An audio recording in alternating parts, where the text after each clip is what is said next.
Okay, greetings everybody. I just wanted to give a audio characterization of our video conference coming up so we're all clear on exactly how this is going to go.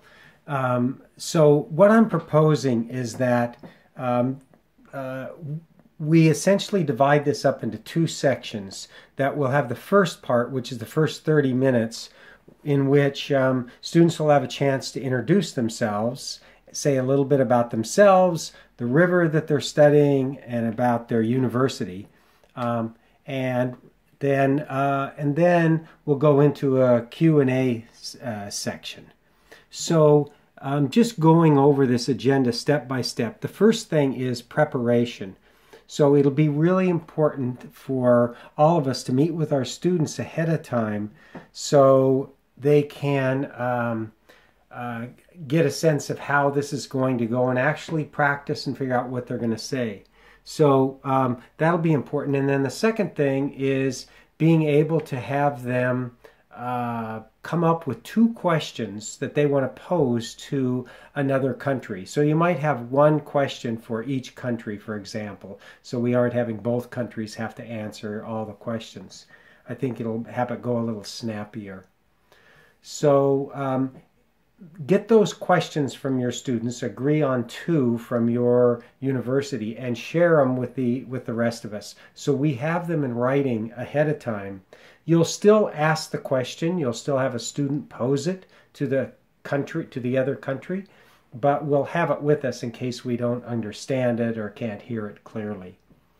Okay, so so that covers sort of the preparation. In the welcome, what I had in mind is that each of us will designate one student who will be the facilitator in your classroom. And so we'll start this off with, I have us, and you'll see a certain order that I'm proposing here. We'll start it off here with the U.S. student facilitator saying, "Hi, how are you?" We'll probably greet you in all three languages because we have students with other languages, and if you have that as well, you could do that. And then the whole class will say hi, a big hi, and then that student will then introduce the faculty with a brief remark, and then we'll say hello, each of us. So all of that should take only 2 minutes per university. So a total of 6 minutes for the welcome. We'll go U.S. introducing first, and then Peru, and then Egypt. Then, while Egypt has the mic, Egypt will do the first team introductions. And what I have in mind for that is that there are 3 global teams for each of the 3 rivers. So we're going to take each river as a total group to do the introduction. So for example, Egypt, who will be facilitating, they'll have the mic and they'll say, okay, now we're going to introduce you students who will be studying the Amazon. And they're on 3 different teams, but they're all studying the Amazon. And that group of students, which will be about 6 students in Egypt, will then, as a group of 6, introduce themselves. Here's who I am, say a little bit about themselves, say something about the river, and something about their university. So that group of 6 will have to figure out how are they going to do that. And they'll only have 3 minutes in which to do it. So it's tight.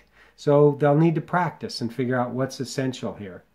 Following that, then it'll then go to Peru, and Peru will do the same thing there with its Nile River folks who are working on that, coming from 3 different teams. But so that'll be 3 students there because you have 1 on each team most likely.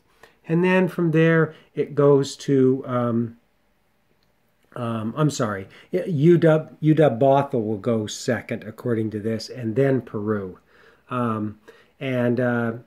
with the Nile members as a group introducing themselves in that format. Then we go to the Amazon, and since Peru is the last group that will have introduced themselves from their Nile team, then they will then introduce their Amazon team members. And in that same format, here's a little about who we are, your three people, and a little bit about the Amazon and what you know, if anything. So whatever you want to say about that and your university. From there, you give the mic back to Egypt. They do the same thing with their Amazon team members coming from 3 teams. And then you'll shift it to the US, and we'll do that.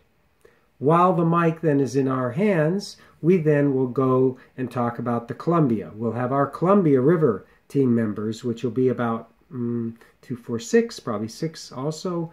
They'll introduce themselves, 3 minutes, and then we'll pass it to Peru and then back to Egypt. So Egypt now has the mic and will then facilitate the question and answer section. So have your facilitator be that person that will do it for all of us, and you'll start off with your 2 questions that you pose, and then you'll move then to asking the US to pose their 2 questions, but you keep the role of facilitator, and then you then invite it looks like you invite Peru first and then the US to ask their questions. Now, each of those sections take 5 minutes each for your 2 questions per country. And then the last thing will be, time permitting, we should have 15 minutes left over for just any questions that people have, any comments they want to make, anything like that. Let's really try and keep to this time frame, so let's watch it judiciously. Let's be on a back channel. It sounds like WhatsApp is one that we all have, so let's make sure we're all on WhatsApp and have that going. And then if we have questions, I mean, if something's going funny or the time's taking too long, let's be WhatsApping, messaging us back and forth so that we can make some corrections. Talk with our facilitator, do something to make a correction. Or if we're not being heard, let's indicate that. Okay, that should do it. Again, if there's any problems with sound, do this kind of thing. Have instruct your students to do that so people can be seeing that and we can make a correction. That usually is the biggest problem. If we get dropped, let's get back on, and we'll stop the call and get you back on, and that should be about it. Now remember, we need to pre-test this, so everyone needs to be ready a half an hour ahead of time. You don't have to have your students there, or they can be in the background, but we will be testing as faculty member to make sure sound is working and all that.